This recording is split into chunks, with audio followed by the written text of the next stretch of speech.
والسلام عليكم ورحمة الله وبركاته. وفيديو جديد من مزاز كورة تقديم أبو زيزو بإذن الله يعجبكم. هنتكلم عن القمتين بتاع برشلونة ضد إشبيلية وليفربول ضد تشيلسي. ومع العلم الماتش بتاع ليفربول ضد تشيلسي آخر نص ساعة مفوتش عشان كنت فتحت الماتش الأهلي. مبدئيا كده نبدأ بماتش برشلونة ضد إشبيلية. إيه يا جدعان ده؟ اكسب بدخل 3 في فالنسيا و3 في فياريال وضد إشبيلية 5. يا عم فليك احنا مكناش عايشين اقسم بالله. يا معلم الجمدان ده كله. بس برضه فليك يا جدعان يعني ما زال راجل مجنون. مجنون في ايه؟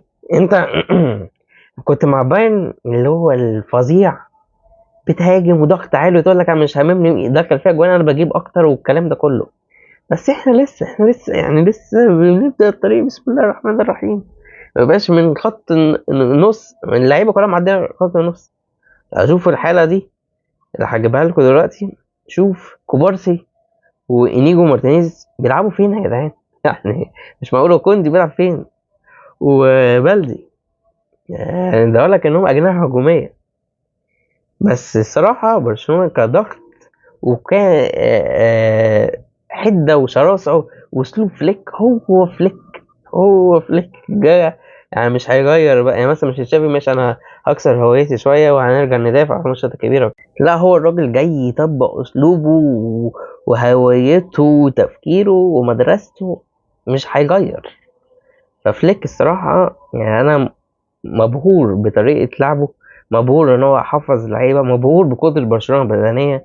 برشلونه بقت تعمل كده صحيح. الشوط التاني مكملش، طبعا استحاله انه يكمل يعني بالطريقه دي. رجع ورا. لسه يا جدعان عندنا بايرن وريال مدريد. بس مع كده الشوط التاني راح جاب جونين من بابلو توريه الولد السكره الجوهره. نزل بابلو توريه يعني بيلعب اشبيليه يا جدعان. مش بيلعب فرقه ضايعه يعني.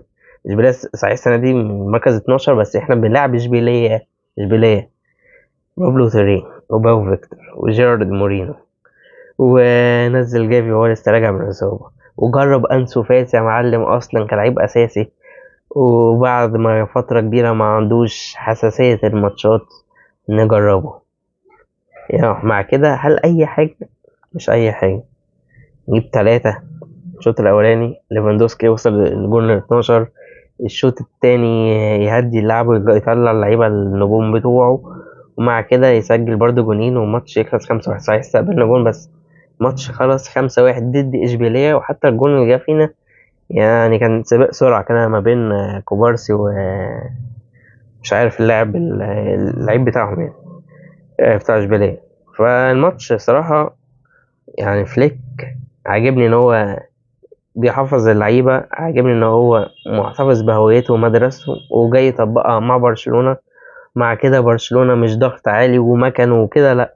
برشلونة بيلعب ضغط عالي وضغط عكسي، استخلاص الكرة بأسرع طريقة. ومع كده بيلعبوا كمان كورة جميلة جدا. يعني برشلونة متعة صراحة. الجمل بتاعتهم وليفاندوسكي لعيب عنده 36 سنة كده، يعني عنده 36 سنة يساعد في الهجمات المرتدة وضيع كمان، ضيع تقريبا بتاع انفرادين كان زماله جاب هاتريك يعني. واللعيبة كمان جاهزة وعجبني جدا التطور بتاعهم وإن هم بيلعبوا بنفس دماغ فليك ونفس طريقته. وحتى انيجو مارتينيز، انا اصلا انيجو مارتينيز ده يا جدعان او شايف ان هو صفقه فاشله اول ما ده. ايه لعيب جايبهولي 31 ودلوقتي 32 و 33 سنه، جايبهولي وهو مخلص مين ده يا جدعان؟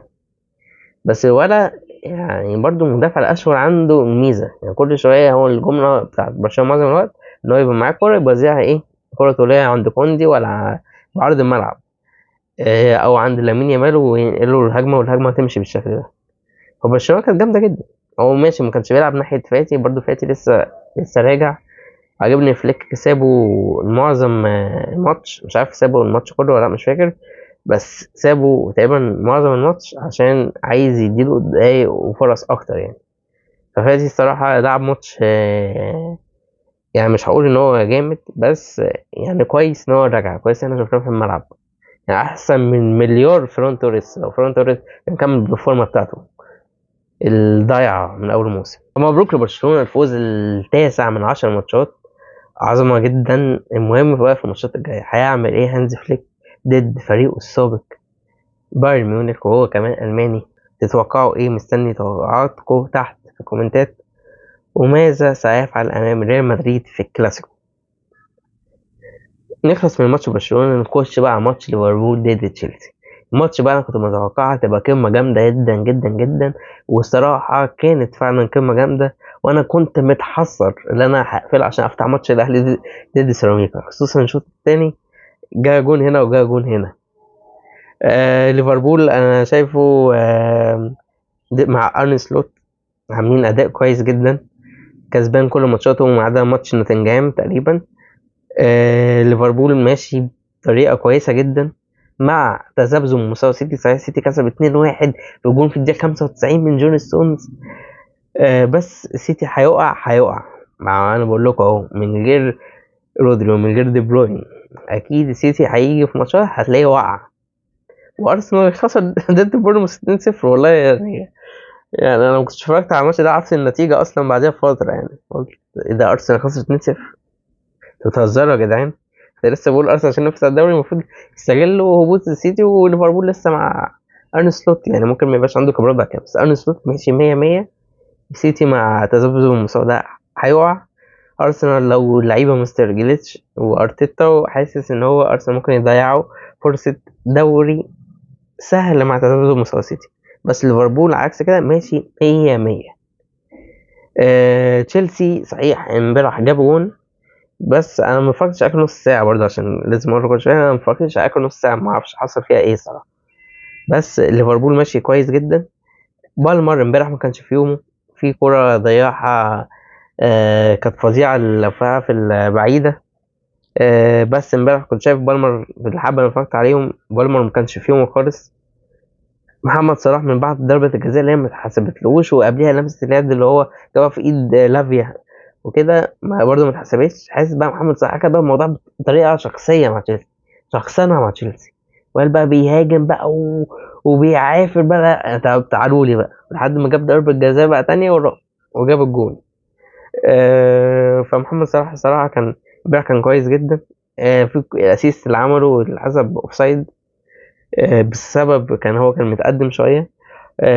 تشيلسي عموما يعني لو هنتكلم بقى على تشيلسي الناحية التانية، تشيلسي شايف ان هو ما كانش وحش قوي، يعني انزو ماريسكا كويس يعني بالعكس معظم الشوط الاولاني يا جدعان، يعني او مش معظمه، يعني ممكن تقول في 25 دقيقة كده تشيلسي كان ماسك فيها الكورة، درجة الشوالي بيقول لك تشيلسي ولا كأنه في السانفورد بريدج مش بيلعب في الانفيلد. انزو ماريسكا واضح للشغل. بالمر ما كانش في يومه. نيكولاس جاكسون الجون اللي جوه طبعا صحيح 100%. فتشيلسي انا شايف تشيلسي ماشي كويس مع انزو ماريسكا. اللعيبه معظمها لعيبه جديده، كايسيدو بيلعب مع لافيا، الاثنين اللعيبه اللي رفضوا ليفربول عشان يروحوا تشيلسي. حاسس تشيلسي مع الوقت هيبقى احسن، لافيا كما كويسه جدا، كايسيدو وبره عنده انزو فرنانديز ونكونكو وجاو فيليكس، يعني لسه عايز بقى اشوف لما جاو فيليكس ونكونكو ياخدوا على الماتشات يخشوا في التوليفه دي هيعملوا ايه، يعني هتبقى خميره جامده الصراحه. بس تشيلسي وطبعا انا شايف يعني نيكول جاكسون السنه دي مش وحش، بس برضه شايف ان هو طبعا لازم مهاجم لتشيلسي غير نيكول جاكسون. كان نفسي صفقه اوسيمين يعني تخلص.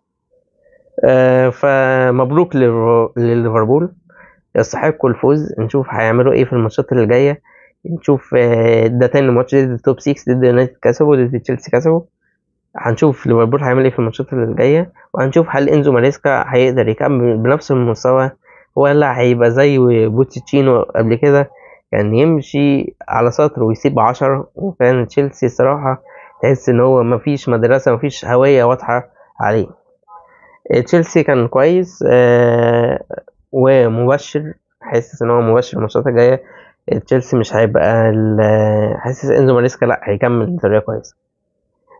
بس ده الماتشين بتوع قمة بتاع امبارح. معلش انا امبارح كان جدول كان فظيع، جدول مشغول جدا، 4 ماتشات في اليوم، جيت على اخر يوم مش قادر فقلت اتكلم عليهم بقى النهارده.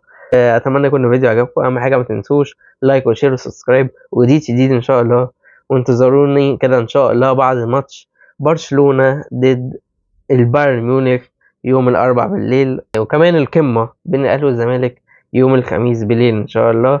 والسلام عليكم ورحمة الله وبركاته.